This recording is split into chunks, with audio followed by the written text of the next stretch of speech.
ശബരിമലയിൽ യുവതീ പ്രവേശനം അനുവദിക്കരുതെന്നാവശ്യപ്പെട്ട് ഓൾ കേരള ബ്രാഹ്മണ അസോസിയേഷൻ സുപ്രീം കോടതിയിൽ സത്യവാങ്മൂലം ഫയൽ ചെയ്തു. വിവരങ്ങളുമായി തിരുവനന്തപുരത്ത് നിന്ന് ആർ ശ്രീജിത്തും ഡൽഹിയിൽ നിന്ന് ആർ അച്യുതനും ചേരുന്നു. ആദ്യം ശ്രീജിത്തിലേക്ക്. ശ്രീജിത്ത്, സർക്കാർ നിലപാട് സുപ്രീം കോടതിയിൽ വ്യക്തമാക്കില്ല എന്ന് വെച്ചാൽ ഇക്കാര്യത്തിൽ പണ്ഡിതർ തീരുമാനിക്കട്ടെ എന്ന ഒരു നിലപാടാണ്. അതായത് യുവതീ പ്രവേശനം വേണമോ വേണ്ടയോ എന്ന നിലപാട് സർക്കാർ സ്വീകരിക്കില്ല എന്നാണോ ശ്രീജിത്ത്? ശബരിമല യുവതീ പ്രവേശന വിധിയുമായി ബന്ധപ്പെട്ട പുനഃപരിശോധനാ ഹർജി പരിഗണിക്കുന്ന സുപ്രീം കോടതി യുവതീ പ്രവേശനം വേണോ വേണ്ടയോ എന്ന കാര്യത്തിലൊരു ചോദ്യം ചോദിച്ചിട്ടില്ല എന്നാണ് CPIMൻ്റെയും സർക്കാരിൻ്റെയും വാദം. മാത്രമല്ല 7 ചോദ്യങ്ങൾക്ക് ഉത്തരം നൽകാനാണ് സുപ്രീം കോടതി സർക്കാരിനോട് ആവശ്യപ്പെട്ടിരിക്കുന്നത്.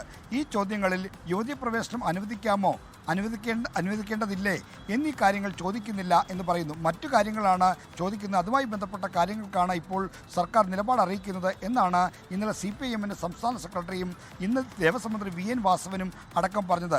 2006 മുതൽ 2011 വരെ കേരളത്തിൽ അധികാരത്തിലിരുന്ന VS അച്യുതാനന്ദൻ സർക്കാരിൻ്റെ കാലത്ത് ശബരിമല യുവതീ പ്രവേശനവുമായി ബന്ധപ്പെട്ട കേസ് പരിഗണിക്കുമ്പോൾ ഒരു സത്യവാങ്മൂലം നൽകിയിരുന്നു.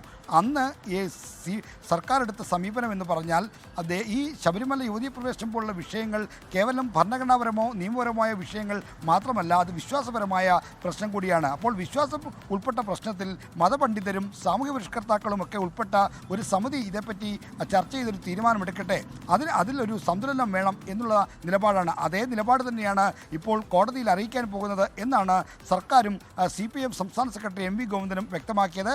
എന്തായാലും യുവതീ പ്രവേശനത്തിൽ എന്താണ് കൃത്യമായ നിലപാട് എന്നൊരു ചോദ്യം സുപ്രീം കോടതി ചോദിക്കാത്തതാണ് ഇത്തരമൊരു സമീപനം സ്വീകരിക്കാൻ കാര്യം. എന്ന് വെച്ച് യുവതീ പ്രവേശനത്തെ എതിർക്കുന്നൊരു സമീപനം CPIMന് LDF സർക്കാരിന് ഇപ്പോഴില്ല.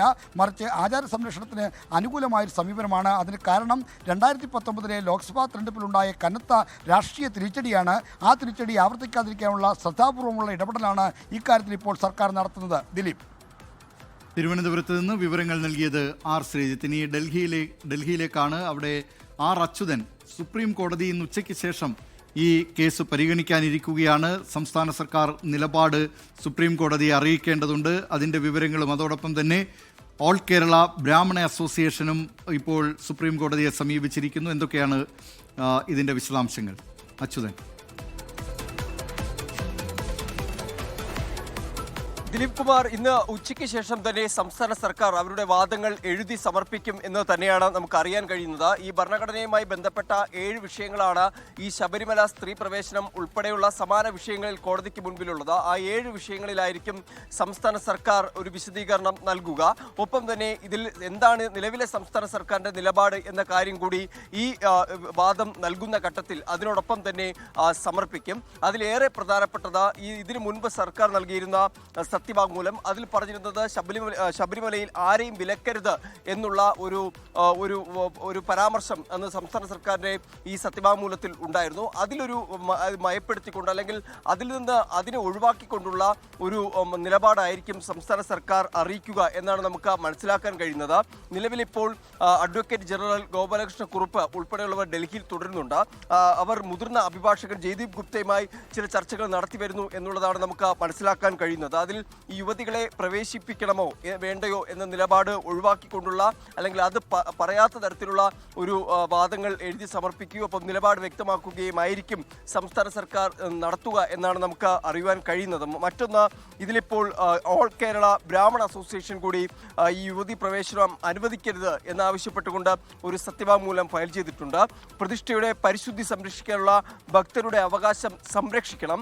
മറ്റു മതത്തിലുള്ളവർക്കോ അവിശ്വാസികൾക്കോ ആചാരങ്ങൾ ചോദ്യം ചെയ്യാൻ അധികാരമില്ല എന്ന കാര്യം കൂടി ഇത്തരത്തിൽ ഈ സത്യവാങ്മൂലത്തിൽ പരാമർശിക്കുന്നുണ്ട്. മറ്റൊന്ന്, യാക്കോബായ സഭാ വിശ്വാസികളും ഈ 7 ഭരണഘടനാ ചോദ്യങ്ങൾക്ക് ഇപ്പോൾ സുപ്രീം കോടതിയിൽ മറുപടി നൽകിയിരിക്കുകയാണ്. കേസിലെ വിധി മലങ്കര സഭാ തർക്കത്തിലും ബാധകമാകും എന്നാണ് യാക്കോബായ സഭാ വിശ്വാസികൾ ഇപ്പോൾ പറഞ്ഞിരിക്കുന്നത്. മലങ്കര സഭയിലെ തർക്കവുമായി ബന്ധപ്പെട്ട വിഷയങ്ങളും ഈ ഭരണഘടനയുടെ 25, 26 അനുച്ഛേദവുമായി ബന്ധപ്പെട്ട് കിടക്കുന്നു എന്ന കാര്യം കൂടി വ്യക്തമാക്കുന്നുണ്ട്. എന്തായാലും ഇതിലേറെ നിർണായകം സംസ്ഥാന സർക്കാർ ഇന്നിപ്പോൾ വാദങ്ങൾ എഴുതി നൽകുന്നതാണ്. അതിൽ സർക്കാർ സ്വീകരിക്കുന്ന നിലപാട് അത് തന്നെയായിരിക്കും കേസ് ഏപ്രിൽ 7 പരിഗണിക്കുമ്പോൾ ആ വാദം തുടരുന്ന ഘട്ടത്തിൽ സംസ്ഥാന സർക്കാരിനെ സ്വീകരിക്കേണ്ടി വരിക. അതിൽ ഒരു തരത്തിലുള്ള വ്യതിചലിച്ചുകൊണ്ടുള്ള മറ്റൊരു നിലപാട് സംസ്ഥാന സർക്കാർ കോടതിയിൽ പറയാൻ കഴിയില്ല.